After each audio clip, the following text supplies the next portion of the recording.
কাফির মুশরিকদের সাথে মুসলমানদের আচরণ কেমন হবে, তাদের সাথে চলাফেরা কেমন হবে, এই ব্যাপারে আল্লাহ তাবারক ওয়া তাআলা আমাদেরকে কি দিক নির্দেশনা দিয়েছেন, রাসূলুল্লাহ সাল্লাল্লাহু আলাইহি ওয়াসাল্লাম আমাদেরকে কি দিক নির্দেশনা দিয়েছেন, এই বিষয়ে জানার চেষ্টা করব ইনশাআল্লাহ। ওয়া মা তৌফিক ইল্লা বিল্লাহ।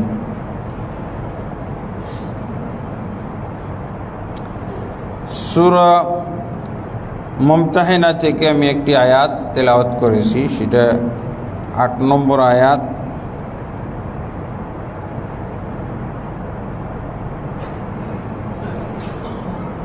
আট এবং ৯ নম্বর আয়াত আল্লাহ তাবারক ওয়া তাআলা বলছেন, মানে প্রথমে ৮ নম্বর আয়াতে তিনি আমাদেরকে কাফের মুশরিকদের সাথে কী ধরনের মুআমালা, কী ধরনের আচরণ হবে সে সম্পর্কে তিনি বলছেন। লা ইয়ানহাকুমুল্লাহু আনিল্লাযীনা লাম ইউকাতিলুকুম ফিদ-দীন ওয়ালাম ইউখরিজুকুম মিন দিয়ারিকুম আন তাবাররুহুম ওয়া তুকসিতু ইলাইহিম ইন্নাল্লাহা ইউহিব্বুল মুকসিতিন। তিনি বলছেন, যে সমস্ত কাফের মুশরিক তোমাদের সাথে ধর্মীয় কোনো যুদ্ধে লিপ্ত হয় নাই, তোমাদের সাথে লড়াই করে নাই, অথবা তোমাদেরকে তোমাদের দেশ থেকে, তোমাদের বসতবাড়ি থেকে, এলাকা থেকে তোমাদেরকে বহিষ্কার করে নাই, এইরকম ধরনের কাফির মুশরিকদের সাথে সৎ ব্যবহার, সদাচরণ করতে আল্লাহ তোমাদেরকে নিষেধ করেন নাই। কাফির মুশরিক যারা মুসলমানদের সাথে ধর্মীয় যুদ্ধে লিপ্ত না হয়, অথবা মুসলমানদেরকে তাদের ভিটেমাটি থেকে উচ্ছেদ করার কোনো চেষ্টা না করে, ষড়যন্ত্র না করে, তাহলে তাদের সাথে আল্লাহ সদাচরণ করতে নিষেধ করেননি। মানে সদাচরণ মানে ভাবটা আল্লাহ তাবারক ওয়া তাআলা অন্যভাবে বলেছেন, তাদের সাথে সদাচরণ করো এটা বলছেন না, বলছেন নিষেধ করেননি। ইন্নাল্লাহা ইউহিব্বুল মুকসিতিন, নিশ্চয় আল্লাহ তাবারক ওয়া তাআলা। তারপরে আরেকটা বলছেন, তাদের সাথে সদাচরণ করবে এবং তাদের সাথে তোমরা ন্যায্যতা দেখাবে, ন্যায্যতা প্রদর্শন করবে, তাদের প্রতি কোনো জুলুম নির্যাতন করতে পারবে না। ইন্নাল্লাহা ইউহিব্বুল মুকসিতিন, নিশ্চয়ই আল্লাহ তাবারক ওয়া তাআলা যারা ন্যায় প্রতিষ্ঠাকারী, ইনসাফকারী, তাদেরকে তিনি পছন্দ করেন। এই আয়াতটা নাজিল হওয়ার একটা প্রেক্ষাপট আছে বা সবাব নজুল আছে। যেহেতু কাফেরদের ব্যাপারে সূরা মুহাম্মদে কঠোরভাবে বলা হয়েছে কি, মুহাম্মদ রাসূলুল্লাহ ওয়াল্লাযীনা আমানু মাআহু আশিদ্দাউ আলাল কুফারি রুহামাউ বাইনাহুম, মুহাম্মদ সাল্লাল্লাহু আলাইহি ওয়াসাল্লাম এবং তার সাথে যারা রয়েছেন অর্থাৎ সাহাবায়ে কেরাম, তাদের চরিত্র হলো এরকম যে তারা আশিদ্দাউ আলাল কুফার, কাফেরদের প্রতি কঠোর, রুহামাউ বাইনাহুম, কিন্তু পরস্পরে তারা অত্যন্ত দয়াশীল এবং মমতাপরায়ণ। এটা অবশ্যই মুসলিমদের মূল গুণ, এটা হলো আসল গুণ, যে তারা মুহাম্মদ সাল্লাল্লাহু আলাইহি ওয়াসাল্লাম এবং তার অনুসারী সাহাবায়ে কেরাম এবং মুমিনগণ কিয়ামত কাল পর্যন্ত তারা কি করবে, আশিদ্দাউ আলাল কুফার, কাফেরদের প্রতি তারা কঠোর থাকবে। রহামাউ বাইনাহুম, কিন্তু তাদের পরস্পরের মাঝে মমিনদের মাঝে তারা এক অপরের প্রতি দয়াশীল মমতাপরায়ণ হবে। এটা হলো মূল পরিচয়। এবং এটা শুধু উম্মতে মুহাম্মাদির মধ্যে না, অতীতেও এটা ছিল, অন্যান্য নবী এবং তাদের উম্মতের মধ্যেও এই চরিত্রটাই মুমিনদের এবং নবীদের উল্লেখ করা হয়েছে। কিন্তু এখানে আল্লাহ তাবারক ওয়া তাআলা এই আয়াতের ভিতরে সূরা মুমতাহানা এবং ৮ নম্বর আয়াতে কিছু শিথিলতা দেখানোর কথা বলেছেন। সেটা এই ভঙ্গিতে যে আল্লাহ নিষেধ করেননি, কিন্তু এখানে কিন্তু ইঙ্গিত দিয়ে দেওয়া হয়েছে কাদের সাথে কঠোরতা করা চলবে না, কাদের সাথে অসদাচরণ করা যাবে না, এটা বলে দেওয়া হয়েছে। যারা ধর্মীয় যুদ্ধে লিপ্ত হয় নাই। আমি মুমিন মুসলিম, আমি ঈমানদার, আমি আল্লাহর ইবাদত করি, আমি ইসলামের নিয়ম নীতি মেনে চলি, এই কারণে যদি আমাকে কোনো কাফের, কোনো মুশরিক ঘৃণা করে, শত্রুতা পোষণ করে, অথবা আমার ওপরে যদি তার দিন ধর্মকে চাপিয়ে দিতে চায়, তাহলে তার সাথে এই যে মূল আচরণ যেটা আশিদ্দাউ আলাল কুফার রহামাউ বাইনাহুম, কাফেরদের প্রতি কঠোর হইতে হবে এবং মুমিন মুসলিমের প্রতি দয়াশীল হইতে হবে। এবং এটা এমন ক্ষেত্রেও বলা হয়েছে যেখানে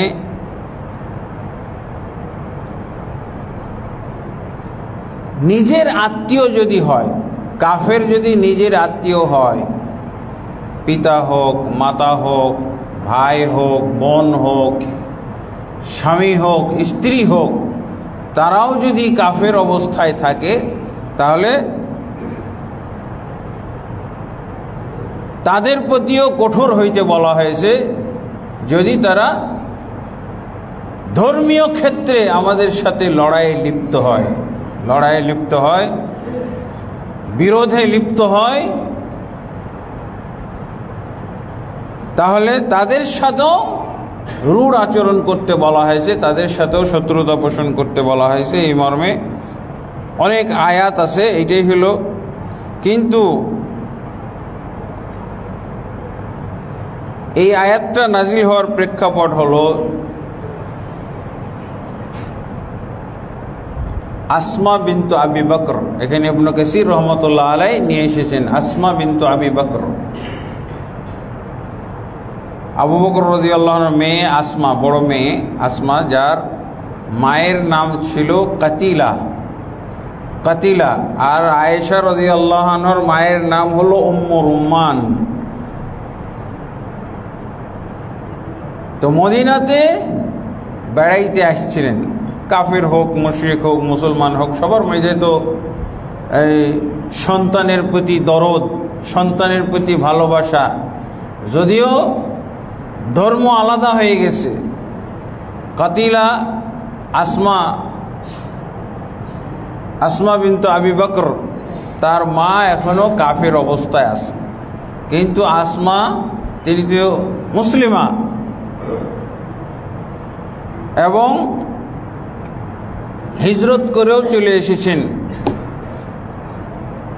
মদিনায় হিজরত করে এসেছেন। কিন্তু এই কাতিলা তার একটা মমতা বোধ জেগে উঠেছে, অনেক দিন যাবৎ মেয়েকে দেখে নাই। তো উনি, আর এই সময়টা ছিল রাসূলুল্লাহ সাল্লাল্লাহু আলাইহি ওয়াসাল্লাম যে হুদাইবিয়ার সন্ধিতে আবদ্ধ হয়েছিলেন, চুক্তিতে আবদ্ধ হয়েছিলেন, একটা শান্তি চুক্তি কাফেরদের সাথে, মক্কাবাসীর সাথে যে আল্লাহ রাসূল সাল্লাল্লাহু আলাইহি ওয়াসাল্লাম হুদাইবিয়ার সন্ধি করেছিলেন, যেটাকে শান্তি চুক্তি বলা হয়। এই চুক্তির পিরিয়ডে ভিতরে উনি এসেছিলেন। তো এমনি তো এখন কাফের মুশরিকদের সাথে এক ধরনের সমঝোতা চলছে। এখন তো যুদ্ধ অবস্থা নাই, এখন তো কেউ কারো ধর্মের উপরে হস্তক্ষেপ বা কেউ কারোর প্রতি জুলুম নির্যাতন আর করতে পারছে না, সন্ধির মধ্যে আছে।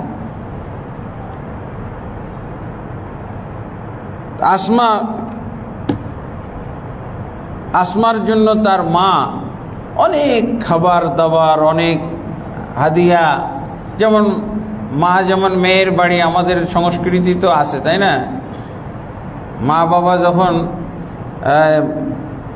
মেয়েকে দেখতে যায়, মেয়ের বাড়ি যায়, তখন অনেক কিছু খাবার। তাহলে বোঝা যায় যে আরবদের মধ্যেও এই সংস্কৃতি আছে, সারা পৃথিবীতেই আছে।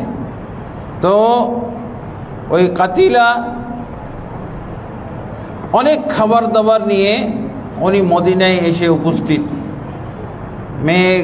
মেয়েকে দেখবে, মেয়ের সাথে দুটো কথা বলবে। কোনো কোনো বর্ণনায় আছে যে মেয়ে যেহেতু ইসলাম ধর্ম গ্রহণ করেছে, তারও একটু মনোভাব এরকমটা হয়ে গেছিল যে মেয়ে যেই ধর্মে গেছে আমিও ওই ধর্মে চলে যাব। এরকম মনে মনে একটু তার দুর্বলতা ছিল, মেয়ে যেই ধর্ম গ্রহণ করেছে সেই ধর্মে সে চলে যাবে।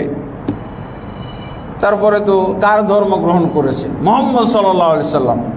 মুহাম্মদ সাল্লাল্লাহু আলাইহি সাল্লামকে তো এমনি ইসলামের আগেও, ইসলামের ধর্ম প্রচারের আগে, নবী হওয়ার আগেই তো সবাই মহব্বত করত, সবাই ভালোবাসতো, একচেটিয়া ভালোবাসা। সবাই মুহাম্মদ সাল্লাল্লাহু আলাইহি সাল্লামকে ভালো জানতো, আমানতদার, দিনদার এবং বিশ্বস্ত, আল আমিন বলে জানতো। এমনি পূর্বের একটা সাধারণ ভালোবাসা সবার মধ্যে আছে। তো খারাপ লোকের তো অনুসরণ করে নাই। মদিনার সবচেয়ে ভালো ব্যক্তি মুহাম্মদ সাল্লাল্লাহু আলাইহি সাল্লামকে অনুসরণ করেছে। এরই তার একটা মূল চিন্তা। তাহলে মেয়ে যে ধর্ম গ্রহণ করেছে, দেখি মেয়ের সাথে দেখা সাক্ষাৎ করি, বুঝি কি অবস্থায় আছে, এবং হাদিয়া তহফা নিয়ে গেছে। কিন্তু এই যে কোরআনের আয়াত, ইমানদার যারা ইমানদার হবে তারা কাফেরদেরকে কখনোই আপন করে নিতে পারবে না, তাদেরকে ভালোবাসতে পারবে না। যদিও তারা তাদের পিতামাতা হোক, ভাই হোক, স্বজাতি হোক, স্ববংশীয় হোক, পরিবারের সদস্য হোক, এই যে কথাগুলো পড়েছে। তারপরে কাফেরদের প্রতি কঠোর হবে, মুমিনদের প্রতি দয়াশীল হবে। এই আয়াতগুলো আমল করার জন্যে আসমা কোনো পাত্তাই দিচ্ছে না তার মাকে। আল্লাহু আকবার, অনুমতি দিচ্ছে না, বাড়িতে আসার অনুমতি দিচ্ছে না। কিসের তার খাবার দাবার, হাদিয়া তোহফা বাড়ি থেকে মেয়ের জন্য নিয়ে এসেছে, যার প্রতি দয়াই করা যাবে না, তাকে কাফের হওয়ার কারণে, মুশরিক হওয়ার কারণে তাকে মহব্বত করা যাবে না, তাহলে এগুলো আর কি গ্রহণ করবে? এরকম একটা অবস্থা। উনি বাড়ির বাইরে দূরে অবস্থান করছে, অনুমতি হচ্ছে না। তো আয়েশা রাদিয়াল্লাহু আনহা, আর আসমা দুজনেরই তো পিতা একই, মা ভিন্ন কিন্তু পিতা এক। আয়েশা রাদিয়াল্লাহু আনহা তিনি জিজ্ঞেস করতে গেছেন, আল্লাহ রাসূল সাল্লাল্লাহু আলাইহি ওয়াসাল্লামকে জিজ্ঞেস করছেন, ইয়া রাসূলুল্লাহ, তো আসমার মা এসেছে। কেউ কেউ আবার বলছে যে আসমা আর আয়েশা দুজনের মা একই, কিন্তু এটা ভুল তথ্য। ইবনে কাসির রাহমাতুল্লাহ আলাইহি বলছেন যে না, দুজনের মা ভিন্ন ছিল। তো আল্লাহ রাসূল সাল্লাল্লাহু আলাইহি ওয়াসাল্লামকে জিজ্ঞাসা করা হলো, দেখছেন, শুধু মা হলেই হবে না, পিতা হলেই হবে না, যেহেতু সাধারণ নিয়ম হলো কাফের মুশরিকদের সাথে কোনো সম্পর্ক করা যাবে না। সম্পর্ক রাখা যাবে না, এইটা সেদিন থেকে ক্লিয়ার হয়েছে। কোরআনেও আছে এই নিয়মটা যে ওয়াসাহিবহুমা ফিদ দুনিয়া মারুফা, মানে দুনিয়াবি ব্যাপারে তাদের সাথে সদাচরণ করতে হবে, তাদের আনুগত্য করতে হবে, দুনিয়াবি ক্ষেত্রে তাদেরকে ভালোবাসতে হবে। কিন্তু এই আয়াতগুলো প্রাধান্য পেয়েছে আসমা বিনতে আবি বকর, এই জন্য উনি কোনো অনুমতি দিচ্ছেন না। তা আয়েশা রাদিয়াল্লাহু আনহা তিনি আল্লাহ রাসূল সাল্লাল্লাহু আলাইহি ওয়াসাল্লামের কাছে গেলেন এবং জিজ্ঞেস করলেন, ইয়া রাসূলুল্লাহ, এই ব্যাপার মক্কা থেকে তো আসমা মা এসেছে তার সাথে দেখা করার জন্য এবং অনেক হাদিয়া তোহফা নিয়ে এসেছে, তো কি করবে সে কি তার মাকে অনুমতি দিবে বাড়িতে আসার জন্য? সে কি তার মায়ের সাথে সদাচরণ করতে পারে, মাকে আপ্যায়ন করতে পারে, মাকে বাড়িতে ডেকে সদ্ব্যবহার করতে পারে? আল্লাহ রাসূল সাল্লাল্লাহু আলাইহি ওয়াসাল্লাম অনুমতি দিলেন। আফা আসিলুহা ক্বালা নাম সিলি উম্মাকি, আল্লাহ রাসূল সাল্লাল্লাহু আলাইহি ওয়াসাল্লাম অনুমতি দিলেন, বললেন যে হ্যাঁ, তুমি তোমার মার সাথে সদাচরণ করতে পারো, তোমার দুনিয়াবি ক্ষেত্রে মায়ের সাথে সদাচরণ করতে কোনো বাধা নেই। তারপরে তো তিনি তার মাকে বাড়িতে স্থান দিলেন, বাড়িতে ডাকলেন। আল্লাহু আকবার। এটা তো হলো একটা পারিবারিক বিষয়। তারপরও আল্লাহ রাসূল সাল্লাল্লাহু আলাইহি ওয়াসাল্লাম কিছু নিয়ম কানুন দিয়েছেন, যুদ্ধক্ষেত্রেও সদাচরণ করতে বলা হয়েছে। এরকম কিছু, যেমন নারী, শিশু,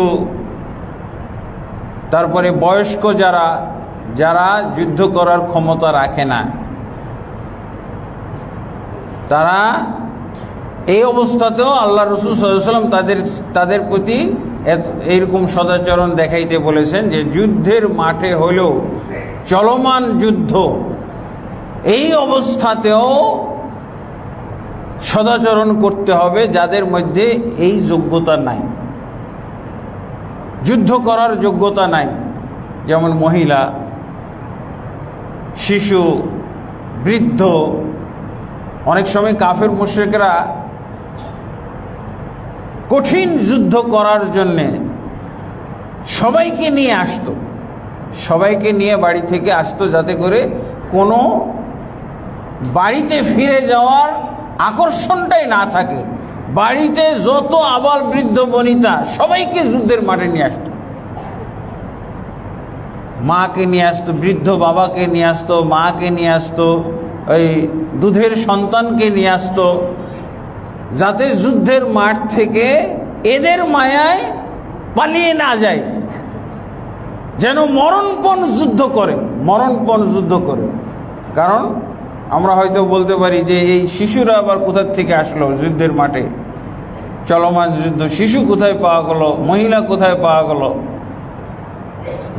কিছু মহিলা তো আসে যুদ্ধে উদ্বুদ্ধ করার জন্যে, কাফেরদের পক্ষ থেকে যুদ্ধে উদ্বুদ্ধ করার জন্য মহিলারা আসে। কিন্তু যারা বয়স্ক, বৃদ্ধ, বৃদ্ধা, এদেরকেও নিয়ে আসা হইতো, তারপরে দুধের শিশুদেরকেও নিয়ে আসা হইতো, বাড়ির ধনসম্পদ এগুলো যুদ্ধের মাঠে নিয়ে চলে আসা হইতো, তাঁবুতে রাখতো। এই গনিমতের, মুসলমানরা গনিমতের মাল কিভাবে পাইতো? শুধুমাত্র এই ঢাল তলোয়ার দিয়ে হবে? কাফেররা এইরকম প্রস্তুতি নিয়ে আসতো যাতে করে কোনো ধরনের সুযোগ না থাকে বাড়ি পালিয়ে আসার। ওর বাড়িতে কিছুই নেই, খাবার দাবার সহ নিয়ে এসে পড়ছে যুদ্ধের মাঠে, যাতে মরণপণ যুদ্ধটা যেন আন্তরিকতার সাথে হয়, হ্যাঁ, মরা বাঁচার মধ্যে হয়, যে আমাকে অবশ্যই যুদ্ধে বিজয়ী হইতেই হবে, আর মরলে আমার সব শেষ, আমার পরিবার পরিজন শেষ, আমার ধন সম্পদ শেষ, আমার আর কিছুই থাকবে না, আমি মারা গেলে আমার সাথে সাথে সবই মারা যাবে। তাহলে যুদ্ধের প্রেরণাটা কেমন থাকবে? যুদ্ধের প্রতি উৎসাহটা, আগ্রহটা কেমন থাকবে? এই জন্য তারপরও আল্লাহ রাসূল সাল্লাল্লাহু আলাইহি ওয়াসাল্লাম বলছেন যে এই আয়াতের আলোকে তাফসীর ইবনে কাসির রাহমাতুল্লাহ আলাইহি এই অংশটাও নিয়ে এসেছেন। বলছেন যে এই যুদ্ধের মাঠে মহিলা, শিশু এবং যারা বৃদ্ধ তাদের প্রতি সদাচরণ দেখাইতে হবে, তাদেরকে মারা যাবে না, তাদেরকে খুব জোর বন্দি করে নিয়ে আসতে হবে, বন্দি করে রাখা যাবে, বন্দি করা যাবে, কিন্তু তাদেরকে হত্যা করা যাবে না, তাদের সাথে সদাচরণ। এটা এরপরে আল্লাহ তাবারক ওয়া তাআলা বলছেন ইন্নামা ইয়ানহাকুমুল্লাহু আনিল্লাযীনা ক্বাতালুকুম ফিদ্দীন,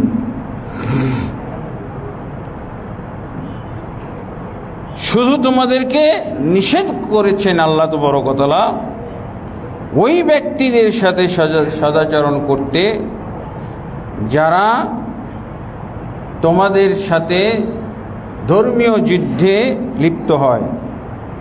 ওয়াখরাজুকুম মিন দিয়ারিকুম, এবং তোমাদেরকে তোমাদের ঘর বাড়ি ভিটে মাটি থেকে যারা বহিষ্কার করেছে, বের করে দিয়েছে। ওয়াজাহারু আলা ইখরাজিকুম, অথবা তোমাদেরকে বহিষ্কার করার ব্যাপারে সাহায্য সহযোগিতা করেছে। এদের ব্যাপারে তাহলে 9 নম্বর আয়াতে আল্লাহ তাবারক ওয়া তাআলা বলছেন যে কাদের সাথে সদাচরণ করা যাবে না? যারা ধর্মীয় যুদ্ধ করেছে এবং মুসলমানদেরকে তাদের ভিটে মাটি থেকে বহিষ্কার করেছে। তারপরে আল্লাহ তাবারক ওয়া তাআলা বলছেন এইরকম লোকদের সাথে, যারা যুদ্ধ করে, এইরকম লোকদের সাথে কোনো ধরনের সদাচরণ করা যাবে না, কোনো ধরনের ভালোবাসা, কোনো ধরনের তাদের সাথে হৃদ্যতা পোষণ করা যাবে না। এবং আয়াতের শেষে কি বলছেন? ওয়ামান ইয়াতাওয়াল্লাহুম, যারা তাদেরকে ভালোবাসবে, তাদের সাথে সুসম্পর্ক রাখবে, তারা আমাদের সাথে, মুসলমানদের সাথে ধর্মীয় যুদ্ধে লিপ্ত, তারা আমাদেরকে আমাদের দেশ থেকে, আমাদের এলাকা থেকে, আমাদের ভিটে মাটি থেকে উচ্ছেদ করছে অথবা উচ্ছেদ করার ব্যাপারে সহযোগিতা করছে, অথচ আমরা যদি তাদের সাথে ভালোবাসা প্রদর্শন করি, আমরা যদি তাদের সাথে সুসম্পর্ক রাখি, তাহলে আল্লাহ কি বলছেন? ফাউলাইকা হুমুজ জালিমুন, এরা হলো জালেম। তাহলে এই মুসলমানদেরকে জালেম বলা হয়েছে, এবং আল্লাহ তাবারক ওয়া তাআলা জালেমদেরকে কখনোই হেদায়েত দান করেন না। অন্য আয়াতে আল্লাহ তাবারক ওয়া তাআলা বলেন সূরা মায়েদা, ইয়া আইয়ুহাল্লাযীনা আমানু লা তাত্তাখিযুল ইয়াহুদা ওয়ান নাসারা আউলিয়া, হে ঈমানদারগণ, তোমরা খবরদার ইহুদি এবং নাসারাদেরকে তোমরা ভালোবাসার পাত্র বানায় না, তাদের সাথে সখ্যতা এবং তাদের সাথে তোমরা মিল মহব্বত করো না। ওয়ামান ইয়াতাওয়াল্লাহু মিনকুম ফাইন্নাহু মিনহুম, যারা তাদের সাথে মিল মহব্বত রাখবে তারা তাদেরই অন্তর্ভুক্ত হয়ে যাবে। ফাইন্নাহু মিনহুম, তারা তাদেরই অন্তর্ভুক্ত হয়ে যাবে, অর্থাৎ তারা যেমন কাফের হয়ে যাবে, তারা যেমন ইহুদি, তারাও ইহুদি হয়ে যাবে, তারা যেমন নাসারা বা খ্রিস্টান হয়ে যাবে, তারা যেমন হিন্দু হয়ে যাবে, তারা যেমন বৌদ্ধ, সেও বৌদ্ধ হয়ে যাবে। এভাবে আল্লাহ তাবারক ওয়া তাআলা আমাদেরকে নিয়ম শিখিয়ে দিয়েছেন। আর অবশ্যই এই ব্যাপারে আমাদেরকে জানতে হবে। আমরা জানি ইসলাম ভঙ্গের কারণগুলো আমাদের সমাজে খুব কম আলোচনা হয়। আমাদের দেশে তো ইহুদি নাই, আমাদের দেশে খ্রিস্টান আছে, আর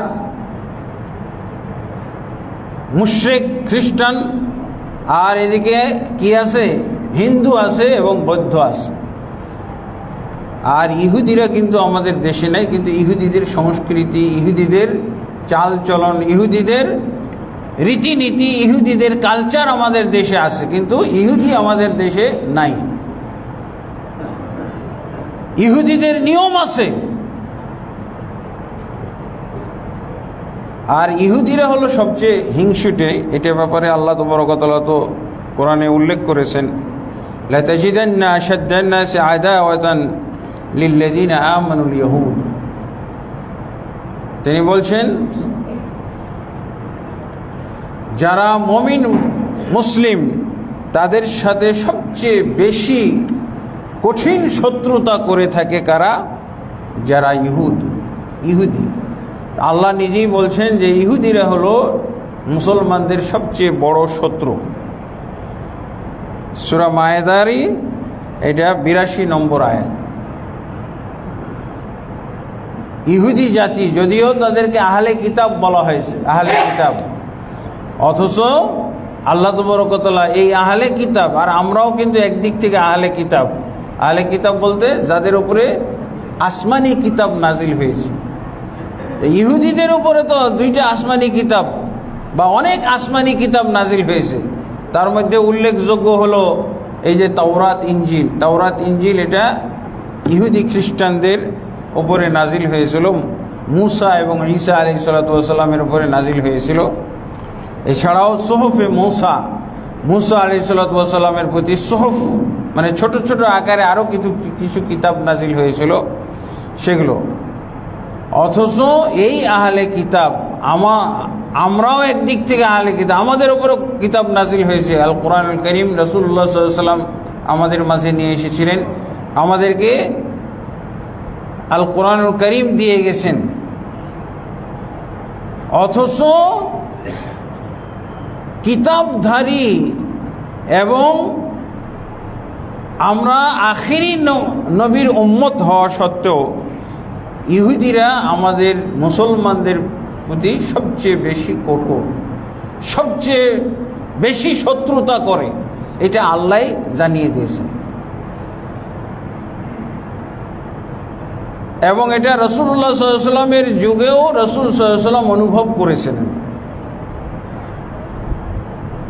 রাসূল সাল্লাল্লাহু আলাইহি ওয়াসাল্লামকে হত্যা করার জন্য কতবার তারা চেষ্টা করেছিল।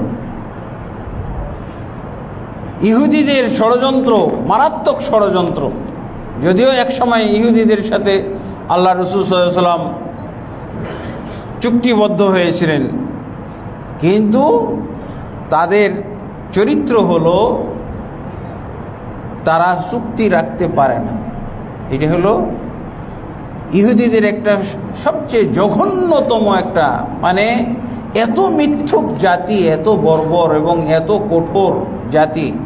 এরা শুধু মুসলমানদের শত্রু না, এরা গোটা মানবতার শত্রু, যে কোনো ধর্মের শত্রু, যে কোনো ধর্মের শত্রু এলো এই ইহুদিরা। যার জন্য রাসূলুল্লাহ সাল্লাল্লাহু আলাইহি ওয়াসাল্লাম যদিও ইহুদিদের সাথে এই মদিনার সনদের সময় মদিনা হেফাজতের জন্য চুক্তি করেছিলেন, কিন্তু চুক্তি হিসেবে চুক্তিটা কি ছিল? মদিনা রক্ষার জন্য, ভূখণ্ড রক্ষার চুক্তি। দিন ধর্মের কোনো চুক্তি না যে ইহুদিদের ধর্ম আমরাও পালন করব, ইহুদিদের দিন ধর্ম পালন করব, এই চুক্তি ছিল না। যে এই মদিনাতে তোমরা বসবাস করবে, সেই হিসেবে মদিনাকে হেফাজত করা, মদিনা এই ভূখণ্ডের যারা শত্রু আছে এই শত্রুদেরকে দমন করার জন্য, শত্রুদের হাত থেকে এই মদিনাকে রক্ষা করার জন্য তোমরা আমাদের সাথে ঐক্যবদ্ধ থাকবে। এটা ছিল কথা। কিন্তু ইহুদিদের ধর্ম পালন, ইহুদিদের কৃষ্টি কালচার, এগুলোর সাথে আল্লাহ রাসূল সাল্লাল্লাহু আলাইহি ওয়াসাল্লাম বিন্দু বিসর্গ কোনো আপোষ করেননি, কোনো চুক্তি ছিল না এই ব্যাপারে। যার জন্য আল্লাহ রাসূল সাল্লাল্লাহু আলাইহি ওয়াসাল্লাম তাদেরকে চুক্তি ভঙ্গ করার কারণে, তারা চুক্তিগুলো ভঙ্গ করেছিল কোথায়? ধর্মীয় যুদ্ধের ক্ষেত্রে। ধর্মীয় যুদ্ধের ক্ষেত্রে তারা চুক্তি ভঙ্গ করেছিল। মুহাম্মদ সাল্লাল্লাহু আলাইহি ওয়াসাল্লামের শত্রু যেমন বদর যুদ্ধ এবং উহুদ যুদ্ধে তারা সরাসরি গোপনে কাফেরদের পক্ষে ছিল। মন মানসিকতার দিক থেকে, অন্তরের দিক থেকে তো ওই যে মুনাফিকদের মতো, মুনাফিক যারা মুসলমান পরিচয় দিয়ে থাকতো, আর এরা ইহুদি, আলাদা একটা জাতি, তার পরিচয় দিয়ে থাকতো। কিন্তু কাফেরদের সাথে তারা ঐক্যবদ্ধ ছিল এবং গোপনে গোপনে তাদের সাথে তারা সহযোগিতাও করেছিল, তাদেরকে সহযোগিতা করেছিল তথ্য দিয়ে, যেভাবে হোক। যার জন্য আল্লাহ রাসূল সাল্লাল্লাহু আলাইহি ওয়াসাল্লাম তাদের এই চুক্তির কানাকড়িও মূল্য দেননি। তাদেরকে আল্লাহ রাসূল সাল্লাল্লাহু আলাইহি ওয়াসাল্লাম পরবর্তীতে কি করেছিলেন? যখনই ধর্মীয় ক্ষেত্রে, ধর্মীয় জিহাদে যখন তারা কাফেরদের প্রতিপক্ষের সাথে যোগ দিয়েছিল, সহযোগিতা করেছিল, তখন এই চুক্তি আল্লাহ রাসূল সাল্লাল্লাহু আলাইহি ওয়াসাল্লাম আর মূল্যায়ন করেননি, কানাকড়িও সেটার তিনি মূল্য দেননি। কি হয়েছিল? কাফেরদের সাথে স্থায়ীভাবে কোনো চুক্তি, আল্লাহ রাসূল সাল্লাল্লাহু আলাইহি ওয়াসাল্লাম তাদের প্রতি কঠোর হয়ে গেছিলেন চুক্তি ভঙ্গ করার কারণে। বানু কুরাইজাকে কচুকাটা করেছিলেন, তাদেরকে বিতাড়িত করেছিলেন এবং মদিনা ইহুদি শূন্য করে হয়ে গেছিল। ধর্মীয় ক্ষেত্রে কোনো আপোষ নাই। এবং মদিনার যে চুক্তি আল্লাহ রাসূল সাল্লাল্লাহু আলাইহি ওয়াসাল্লাম, এটাও আমাদেরকে জানতে হবে। আমরা মাঝে মাঝেই কিন্তু ওই মদিনার চুক্তির উদ্ধৃতি দিয়ে আমরা অন্যায়ের সাথে, বাতিলের সাথে, শিরকের সাথে, মূর্তি পূজার সাথে, কি বলে, মন্দিরের সাথে, হিন্দুর সাথে, বৌদ্ধর সাথে আমরা একাকার হয়ে যাই।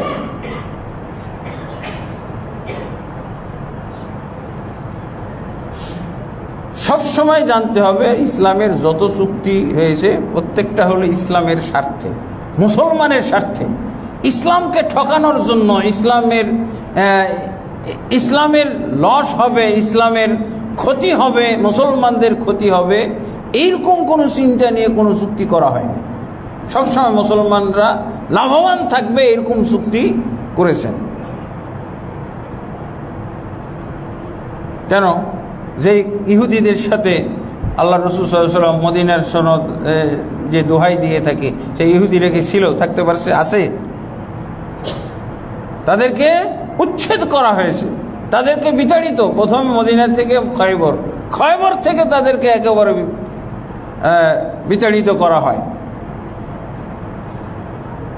একেবারে জাজিরাতুল আরব থেকে তাদেরকে বিতাড়িত করা হয়েছিল।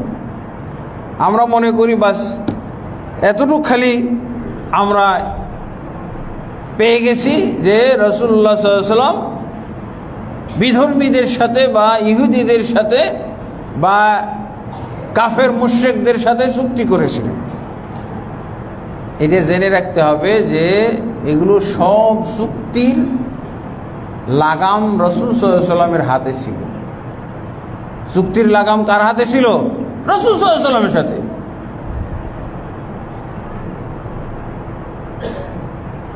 এইটা আমাদের মনে রাখতে হবে। এইরকম কোনো চুক্তি করা রাসূল সাল্লাল্লাহু আলাইহি ওয়াসাল্লামের আদর্শের অন্তর্ভুক্ত না, যে এমন চুক্তিতে আমরা আবদ্ধ হব আর সেই চুক্তির লাগাম থাকবে কাফেরের হাতে। সে চাইলে ভঙ্গ করবে, চাইলে রাখবে, চাইলে ভঙ্গ করবে, এরকম চুক্তি আল্লাহ রাসূল সাল্লাল্লাহু আলাইহি ওয়াসাল্লাম কখনো করেননি। চুক্তি ভঙ্গ করলে আল্লাহ রাসূল সাল্লাল্লাহু আলাইহি ওয়াসাল্লামের কাছ থেকে, সাহাবীদের কাছ থেকে শাস্তির সম্মুখীন হইতে হবে। এর জন্য তাদেরকে মূল্য দিতে হবে। আর আমরা কাফেরদের সাথে চুক্তিবদ্ধ হই, আর কাফেররা যা ইচ্ছা তাই করে। এই যে এখন ইহুদিরা যে চুক্তির মাধ্যমে গাজার কি বলে যুদ্ধ বন্ধ হইল, যুদ্ধবিরতি, এখনই 80% চুক্তি ভঙ্গ করে ফেলছে। 80% চুক্তি ভঙ্গ করে ফেলছে। চুক্তি কি তাহলে মুসলমানদের হাতে আছে না ওই ইহুদিদের হাতেই চুক্তি আছে? চুক্তির লাগামটা ইহুদিদের হাতে। এইরকম চুক্তি আল্লাহ রাসূল সাল্লাল্লাহু আলাইহি ওয়াসাল্লাম কখনো করেননি। যেই চুক্তির লাগাম ইহুদির হাতে ছিল, খ্রিস্টানের হাতে ছিল, মুশরিকের হাতে ছিল।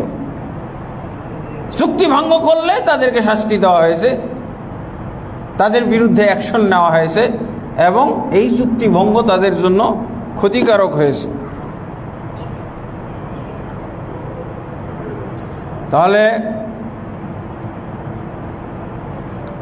আল্লাহ তাবারক ওয়া তাআলা নিজেই বলছেন যে মুসলমানদের শত্রুতার ক্ষেত্রে সবচেয়ে কঠিন হলো ইহুদিরা। এর পরের পর্যায়ে হলো ওয়াল্লাযীনা আশরাকু, এবং যারা মুশরিক। যারা মুশরিক তারা ইহুদিদের পরে পরে হলো, অথচ ইহুদি আহলে কিতাব, আর এরপরে হলো মুশরিক। মুশরিকের মধ্যে কারা আছে? মুশরিকের মধ্যে তখন রসুলের যুগে ছিল মক্কাবাসী। মুশরিক মানে তারা আল্লাহর সাথে শরীক করে। আর আমাদের সময় আমরা কি দেখি? কাদেরকে মুশরিক দেখছি? হিন্দু, বৌদ্ধ, খ্রিস্টানরাও তো মুশরিকের অন্তর্ভুক্ত হয়ে গেছে। খ্রিস্টানরাও এখন মুশরিকদের অন্তর্ভুক্ত। এই যে তারা আমাদের প্রতি কঠোর হবে, তো যারা মুসলমানদের উপরে কঠোর হবে, মুসলমানদের সাথে যুদ্ধ করবে, তাদের সাথে ইসলাম কখনো সদাচরণ করতে বলে নাই। ইসলাম তাদের ব্যাপারেও কঠোর, এবং মুসলমানদেরকেও তাদের ব্যাপারে কঠোর হইতে হবে।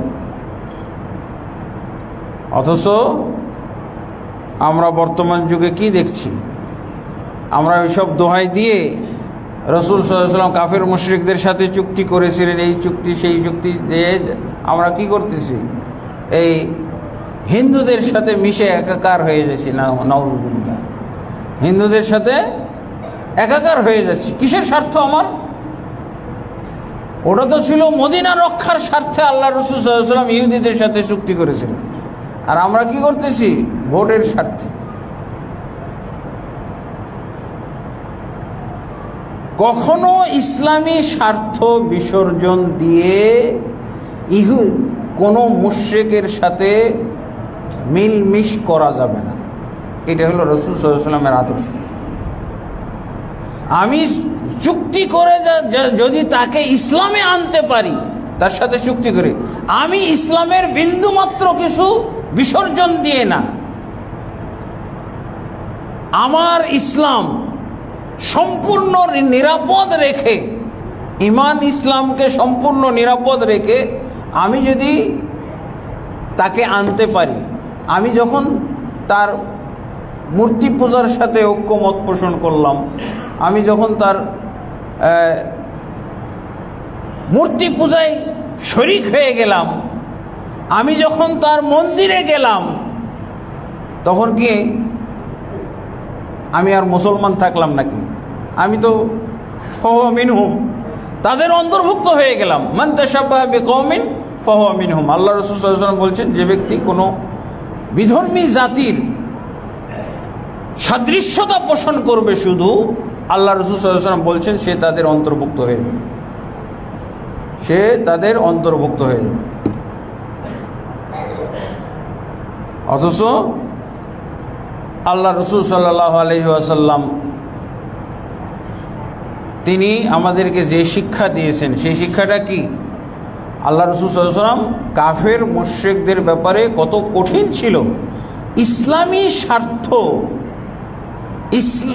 ঈমান ইসলাম এর কোনো স্বার্থ আল্লাহ রাসূল সাল্লাল্লাহু আলাইহি ওয়াসাল্লাম বিন্দু মাত্র ছাড় দেননি, বিন্দু মাত্র না। মক্কা শূন্য হয়ে গেছিল, মক্কা শূন্য হয়ে গেছিল। আল্লাহ রাসূল সাল্লাল্লাহু আলাইহি ওয়াসাল্লামের হিজরতের আগে কি হয়েছিল? মক্কাতে কোনো লোক নাই, মুসলমান নাই। কেন? এই ইসলামের কারণে, তাওহীদের কারণে, এই ইসলামী আকীদা এত কঠোরভাবে মুসলমানরা মানত, আল্লাহ রাসূল সাল্লাল্লাহু আলাইহি ওয়াসাল্লাম কোনো ছাড় দিতেন না, ছাড় দিয়ে না। একজন ইসলামের কিছু বিসর্জন দিয়েছিল, সেটা কি? আম্মার। যখন আম্মার দেখলেন যে তার সামনে তার পিতা, তার মা কিভাবে নির্মমভাবে কাফেরদের হাতে নিহত হলো তার সামনে, তিনি ভয়ে আতঙ্কে কুফরি বাক্য উচ্চারণ করেছিলেন।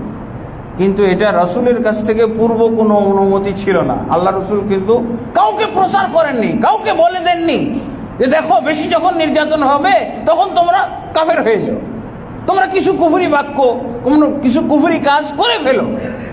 এই শিক্ষা আল্লাহ রাসূল সাল্লাল্লাহু আলাইহি ওয়াসাল্লাম কাউকে দেননি। এই সাহাবী নিজের গবেষণায় এটা করেছে,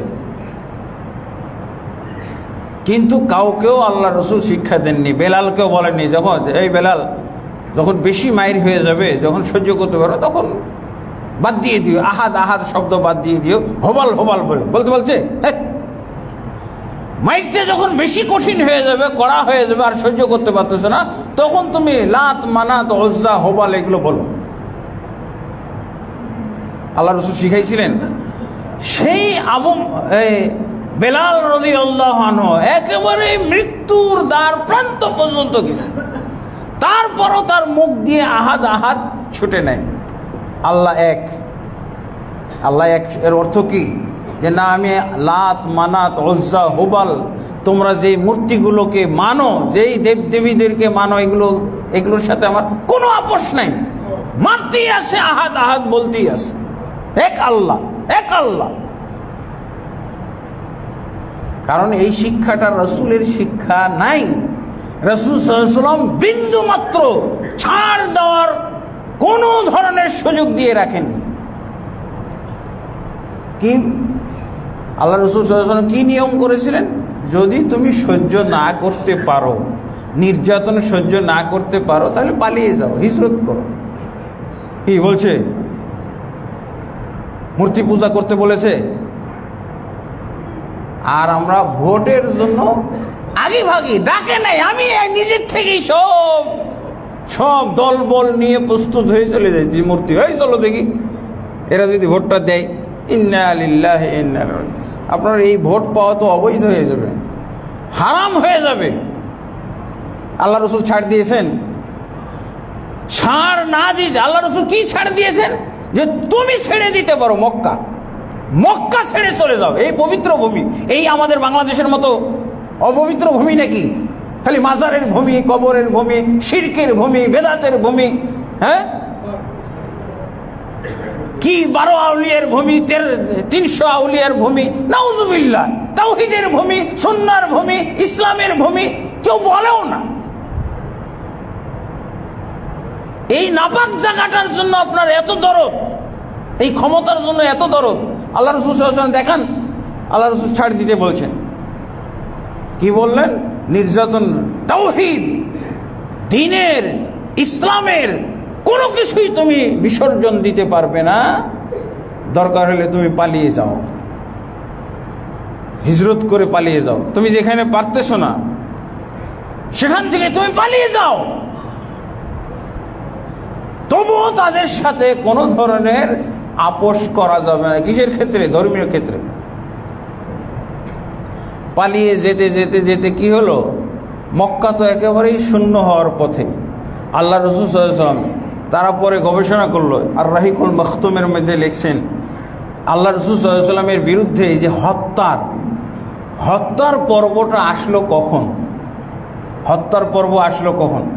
কাফেররা গবেষণা করে দেখছে, এই মুসলমান দিন দিন যাচ্ছে কোথায়, মুহাম্মদ সাল্লাল্লাহু আলাইহি ওয়াসাল্লামের অনুসারীরা যাচ্ছে কোথায়, এত কমে গেল কেন, নাই হয়ে যাচ্ছে কেন, মক্কাতে আর তাদেরকে খুঁজে পাওয়া যাচ্ছে না, এই অল্প কয়েকজন কেন? ওরা গবেষণা করে বলল, ও সব মনে হয় অন্য কোথাও পালিয়ে সুসংহত হচ্ছে, আমাদের বিরুদ্ধে মনে হয় কোনো একটা বড় ষড়যন্ত্র হচ্ছে বাইরে কোনো দেশে। আবিসিনিয়ায় কিছু হিজরত করে গেছে না, আর কিছু মদিনায় হিজরত করে গেছে। পরবর্তীতে তো সিদ্ধান্ত হয়েছে সবাই মদিনায়, আবিসিনিয়ায় যারা গেছে তারাও যেন মদিনায় যায়।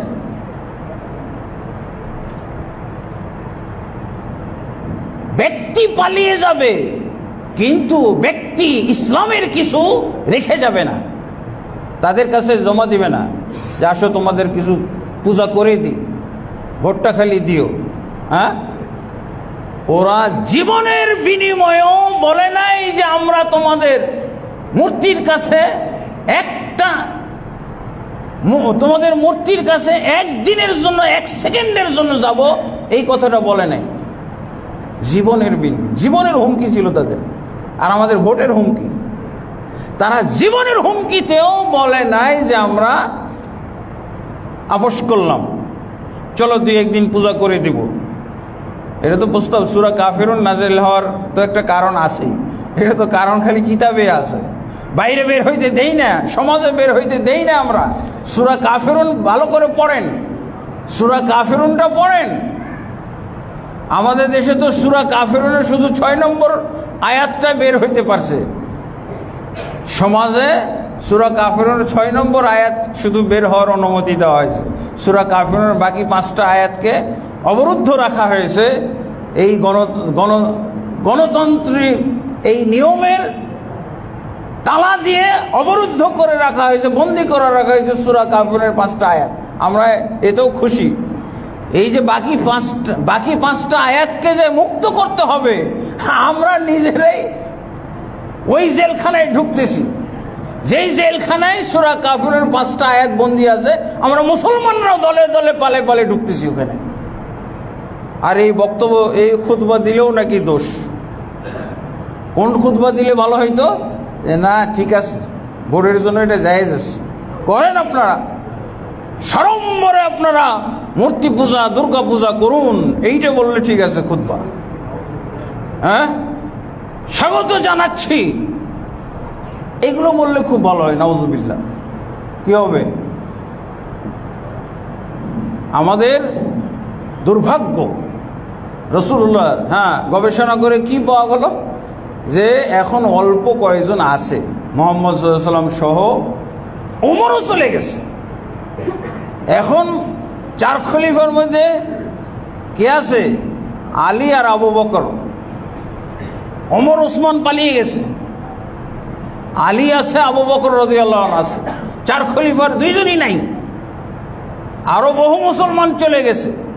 এরা বললো যে মুহাম্মদ সাল্লাল্লাহু আলাইহি ওয়াসাল্লাম এখন আছে, যাই হোক তাদের নাটের গুরু হলো মুহাম্মদ সাল্লাল্লাহু আলাইহি ওয়াসাল্লাম। মুহাম্মদ সাল্লাল্লাহু আলাইহি ওয়াসাল্লামকে আমরা এখন চূড়ান্ত একটা ফয়সালা করে ফেলি, তাকে হত্যা করে ফেলি, তাহলে তারা বাইরে কোথাও একত্র হয়ে, ঐক্যবদ্ধ হয়ে আমাদের বিরুদ্ধে কিছু যে করবে, এরকম কিছু করার আর সুযোগই থাকবে না। আমরা মুহাম্মদকে যদি আমরা নাটের গুরু, যেখানেই তারা একত্র হচ্ছে, এই মুহাম্মদ ছাড়া তো কিছু করতে পারবে না, মুহাম্মদকে হত্যা করে ফেলবে। আর এইদিকে আল্লাহ তো বড় কথা দেখছেন, আমরা তো বিশ্বাস করি না। এখন মক্কা কি দেখা যাচ্ছে, মক্কাতে মুসলমানদেরকে এই 13টা বছর পার করার পর যেটা ফলাফল দেখা গেল, ঠান্ডা। ইসলামের রাজনীতি তো হল ঠান্ডা, বুঝছেন না? ঠান্ডা রাজনীতি করে মুহাম্মদ সাল্লাল্লাহু আলাইহি ওয়াসাল্লাম কি হলেন, মক্কা এখন শূন্য, মক্কা হাত ছাড়া। নিজেও এখন মুহাম্মদ সাল্লাল্লাহু আলাইহি ওয়াসাল্লাম মক্কা ছেড়ে পালাচ্ছেন। সিদ্ধান্ত হয়ে গেল মুহাম্মদ সাল্লাল্লাহু আলাইহি ওয়াসাল্লামকে হত্যা করা হবে। আল্লাহ তাবারক ওয়া তাআলা মুহাম্মদ সাল্লাল্লাহু আলাইহি ওয়াসাল্লামকে জানিয়ে দিলেন, রাত্রেই, দিনের বেলা ফয়সালা হলো হত্যা করা হবে, রাতের বেলায় আল্লাহ তাবারক ওয়া তাআলা রাসূল সাল্লাল্লাহু আলাইহি ওয়াসাল্লামকে মক্কা থেকে বের হওয়ার নির্দেশ দিয়ে দিলেন। বের হয়ে মুহাম্মদ সাল্লাল্লাহু আলাইহি ওয়াসাল্লাম মদিনায় চলে আসেন। আল্লাহু আকবার! মক্কা হাত ছাড়া, কিন্তু মদিনা পুরা একেবারে রেডি। রেডি রাষ্ট্র মুহাম্মদ সাল্লাল্লাহু আলাইহি ওয়াসাল্লামের হাতে তুলে দেওয়া হলো। আল্লাহু আকবার। এই হলো আল্লাহর পক্ষ থেকে ক্ষমতা দেওয়া, আল্লাহর পক্ষ থেকে। মক্কা 0, শূন্য, মদিনাতে রাষ্ট্র কায়েম। এটাই হলো, আমি যদি ইসলামকে সঠিকভাবে যথাযথভাবে পালন করতে পারি, এরই তো আল্লাহ বলছেন না সূরা নূরের 55 এবং 56 নম্বর আয়াতে কি পাওয়া যায়? তোমরা ঈমান আনো, সৎ আমল করো, তোমরা ইবাদত করো, তার সাথে শিরক করো না, সালাত কায়েম করো, যাকাত আদায় করো। এই যে কথাগুলো, এগুলো হলো ইসলামের রাজনীতি। মুহাম্মদ সাল্লাল্লাহু আলাইহি ওয়াসাল্লাম এগুলো করতে করতে করতে মক্কা হাতছাড়া, কিন্তু এসে মদিনায় বেচারা পালিয়ে এসে মদিনাতে এসে দেখছে একেবারে রেডিমেড ইসলামী রাষ্ট্র, রেডিমেড। কল্পনাই করতে পারেন আল্লাহ যে ক্ষমতা দেন আপনি কি ওটা জানা থাকবে? মুহাম্মদ সাল্লাল্লাহু আলাইহি ওয়াসাল্লাম তো জানের ভয়ে পালিয়ে গেলেন, তাকে হত্যা করে ফেলা হইতো। 3 রাত লুকিয়েও থাকলেন, সেই কি বলে গারে শহরের মধ্যে লুকিয়েও থাকলেন। এরপরে ভয় ভীতি এবং আশঙ্কার মধ্য দিয়ে পাড়ি জমাইলেন মদিনায়। মদিনায় যেয়ে দেখছে আল্লাহু আকবার, কল্পনাতীত। মুহাম্মদও কল্পনা করেন মুহাম্মদ সাল্লাল্লাহু আলাইহি ওয়াসাল্লাম। কিন্তু আল্লাহ তো বলে দিয়েছেন, আমি অবশ্যই আমি তোমাদেরকে দুনিয়ার খেলাফত, জমিনের খেলাফত দান করব, যদি তোমরা এই ছোট্ট কয়টা কথা মানতে পারো, ঈমান আনবে আর সৎ আমল করবে, আর কি ইবাদত করবে, শিরক করবে না, সালাত কায়েম করবে, যাকাত কায়েম। এই কয়টা মাত্র কথা, তাহলে আল্লাহ তার ওয়াদা তোমাদের ক্ষেত্রে বাস্তবায়ন করবেন। কি দিবেন? ক্ষমতা দিবেন, খেলাফত দিবেন। আর মুহাম্মদ সাল্লাল্লাহু আলাইহি ওয়াসাল্লাম ঠিকই যায় পেয়ে গেলেন। আল্লাহর ওয়াদা সত্য, মদিনাতে যে। মক্কায় মিথ্যা, আল্লাহর ওয়াদা মিথ্যা। মক্কায় আল্লাহর ওয়াদা যেন মিথ্যা, নাউজুবিল্লাহ। আমাদের ভাষায় আমরা যে ধরনের মুসলমান, আমাদের বর্তমান যুগে যে মুসলমান আমরা আছি, যারা এই যে মন্দিরে গিয়ে গড়াগড়ি করতেছি, কিসের জন্য? ক্ষমতায় যাওয়ার জন্য, মন্দিরে গড়াগড়ি। আবার কেউ কেউ বলছে ওই দুর্গা মার নাকি ক্ষমতা আছে, কিছু দিতেও পারে, বরকত দিতে পারে। আল্লাহ রাসূল সাল্লাল্লাহু আলাইহি ওয়াসাল্লাম, কেন আল্লাহ রাসূল সাল্লাল্লাহু আলাইহি ওয়াসাল্লাম কে আল্লাহ ক্ষমতা দিলেন? আল্লাহ রাসূল সাল্লাল্লাহু আলাইহি ওয়াসাল্লাম যখন হুনাইনের যুদ্ধে যাচ্ছেন, তখন নৌ মুসলিমগুলো যারা মক্কা বিজয়ের জের ধরেই তো হুনাইনের যুদ্ধ হলো না। হুনাইন যুদ্ধে নৌ মুসলিম এরা কি শিখেছে ইসলামে? নৌ মুসলিম যাকে বলা হয়, ইসলামের কিছুই শিখে নেয়। হুনাইনের যুদ্ধে যাইতে রাস্তায় একটা দেখলেন গাছ, এই গাছে কি করা হইতো? তলোয়ার ঝুলিয়ে বরকত নেওয়া হইতো। জাহিলি যুগে এরা মনে করত প্রতিপক্ষের সাথে যুদ্ধে গেলে এই গাছে কিছুক্ষণ তলোয়ার ঝুলিয়ে রাখলে ওই যুদ্ধে বিজয় আসবে। নৌ মুসলিমগুলো ওই গাছটা দেখে ফেলেছে, মুহাম্মদ সাল্লাল্লাহু আলাইহি ওয়াসাল্লামের সাথে যুদ্ধে যাচ্ছে আর ওই গাছ দেখে ফেলছে। তখন তারা মুহাম্মদ সাল্লাল্লাহু আলাইহি ওয়াসাল্লামকে আবেদন করে, ইয়া রাসূলুল্লাহ ইজআল লানা যাতা আনওয়াত কামা লাহুম যাতু আনওয়াত। হে আল্লাহ রাসূল সাল্লাল্লাহু আলাইহি ওয়াসাল্লাম, আমরা তো যুদ্ধে যাচ্ছি, তা আমরা এখন তলোয়ার কোথায় ঝুলাবো? আমাদের তো বিজয় লাগবে, বিজয় লাগলে যাইতে হবে না? আমরা কি মনে করছি, আমাদের বিজয় নিতে হলে অবশ্যই হিন্দু মন্দিরে যাইতে হবে, অবশ্যই মূর্তির কাছে যাইতে হবে, অবশ্যই প্রসাদ দিতে হবে। বলছি না, অজ্ঞ মূর্খ মুসলমান দিয়ে হবে কি বলেন? এরকমই নও মুসলিম, ওরা তো নও মুসলিম, আর আমি তো পুরান মুসলিম। পুরান মুসলিমও আমরা মাজারে মূর্তিতে গিয়ে গড়াগড়ি করতেছি। মাজার তো বহু পরের কথা, মূর্তিতে ডাইরেক্ট হিন্দু মূর্তিতে যে গড়াগড়ি করতেছে। অথচ এই নও মুসলিমগুলো বললো, ইয়া রাসূলুল্লাহ, এখন তো আমরা আপনার অনুসারী হয়ে গেছি, এখন তো জাহিলি যুগে আর নাই, তা আমাদের তো একটা আলাদা একটা গাছের ব্যবস্থা করেন, তলোয়ার কোথায় ঝুলাবো আমরা? আল্লাহ রাসূল সাল্লাল্লাহু আলাইহি ওয়াসাল্লাম তাদেরকে বুঝাইলেন, সুবহানাল্লাহ, আল্লাহু আকবার। কোন বর্ণনা আছে সুবহানাল্লাহ, কোন আল্লাহু আকবার। তাজ্জব হয়ে গেলেন, মুসলমান হয়ে এই গাছের দরকার হবে? তাজ্জব কথা। মুসলমান মুমিন মুসলিম তার তো হলো আল্লাহ, তার গাছ লাগবে কেন? আচ্ছা বলেন তো, গাছ আর মন্দির এই দুইটার মধ্যে কত পার্থক্য? কিন্তু আল্লাহ রাসূল সাল্লাল্লাহু আলাইহি ওয়াসাল্লাম কোনো পার্থক্য করেননি। ওয়াল্লাযী নাফসু মুহাম্মাদিন বিয়াদিহি লাকাদ কুলতুম মিসলা মা ক্বালা বানু ইসরাঈল লিমূসা ইজআল লানা ইলাহান কামা লাহুম আলাহা। তোমরা যে আমার কাছে এই গাছের আবেদন করেছো, গাছে তলোয়ার ঝুলাইবা যুদ্ধ করার জন্য, এটা কত বড় শিরক শোনো। আল্লাহ রাসূল বুঝিয়ে দিলেন, মূসা আলাইহিস সালাতু ওয়াস সালাম যখন সমুদ্র পার হলেন, আল্লাহর কুদরত দেখলেন, সমুদ্রের মধ্যে শুকনো রাস্তা করে দিলেন, মুমিন বাহিনী পার হয়ে গেল, আর ফেরাউন এবং তার দলবলকে আল্লাহ ডুবিয়ে মারলেন। এটা কম বড় কুদরত? এই বনু ইসরাইলরা নদীর পার হওয়ার পর দেখতেছে একটা মন্দির দেখতেছে, মূর্তি পূজা হচ্ছে। মূসা আলাইহিস সালামকে বললেন যে, মূসা আমরা তো অনেক দিনে, আমরা তো এই কামই করতাম, অনেক দিন করি না, তো ওদের আমরা মূর্তি পূজা করবো না, আপনি আলাদা একটা মূর্তির ব্যবস্থা করেন, আমরা পূজা করি। ভাল লাগে না, সারা জীবন পূজা করছি, তো আমি ওই মূর্তি বুঝছি, এটা বুঝেছি যে এই মূর্তি পূজা করে না, এটা কাফের মুশরিকরা করতে, আমাদের জন্য আলাদা মূর্তির ব্যবস্থা করেন। এই যে আল্লানা ইলাহান কামা লাহুম আলিহা, আমাদের জন্য আপনি এরকম একটা মূর্তির ব্যবস্থা করেন, আমরা পূজা করি। আল্লাহ রাসূল বলছেন, ওই যে মূসার কওম যে কথা বলেছিল, গাছের আবেদনটা ওরকমই শিরক, ওরকমই কুফরি কথা। তাহলে গাছটাকে আল্লাহ রাসূল সাল্লাল্লাহু আলাইহি ওয়াসাল্লাম মূর্তি পূজার সাথে তুলনা করলেন। ডাইরেক্ট মূর্তি পূজা করলে যেমন কাফের মুশরিক হয়ে যায়, এই গাছে তলোয়ার ঝুলাইলে ওরকম কাফের মুশরিক হয়ে যায়। কিসের তোমরা নও মুসলিম? তোমাদের নিয়ে যুদ্ধ করা যাবে না, তোমাদের নিয়ে যুদ্ধ করা যাবে না। আল্লাহ রাসূল সাল্লাল্লাহু আলাইহি ওয়াসাল্লাম তাদের আকীদা শুধরাইলেন, মুসলমানদের কোনো গাছ লাগে না, আল্লাহু আকবার, আল্লাহ হলো সবচেয়ে বড়।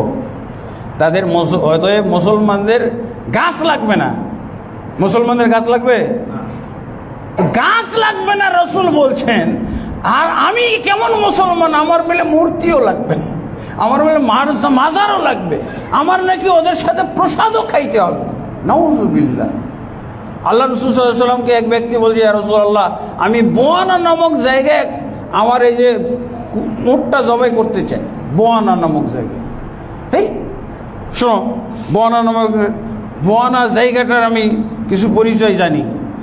হালকানা হুনাকা ওয়াসানুন মিন আওসাইল জাহিলিয়া, তুমি বোয়ানা নামক জায়গায় যে উটটা জবাই করতে চাও, ওই জায়গায় কি কখনো জাহিলি যুগের মূর্তি ছিল?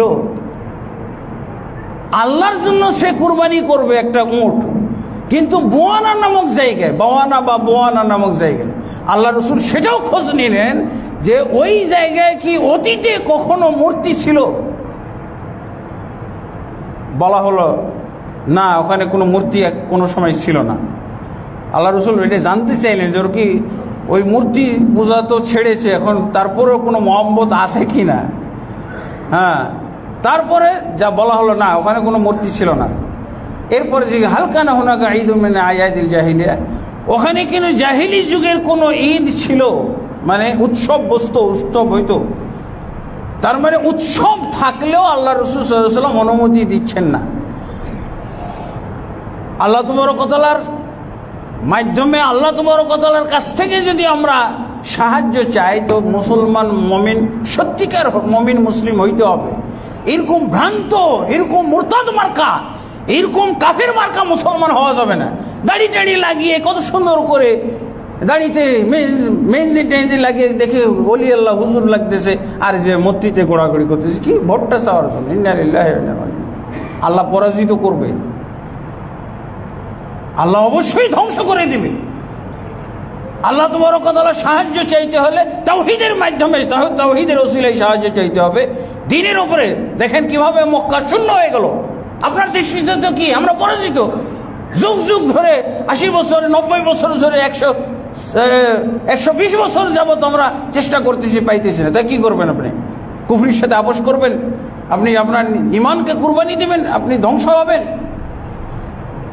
কাফের মুশরিকদের সাথে, কুফরি নিয়ম নীতির সাথে আমাদেরকে এইরকম আপোষহীন হইতে হবে, তবেই আল্লাহ তাবারক ওয়া তাআলার সাহায্য আমরা পাবো। আল্লাহ আমাদেরকে তৌফিক দান করুন। আল্লাহুম্মা আমিন। আস্তাগফিরুল্লাহ লি ওয়া লাকুম ওয়া লিসাইরিল মুসলিমিন ফাস্তাগফিরুহু ইন্নাহু হুল গফুরুর রহিম।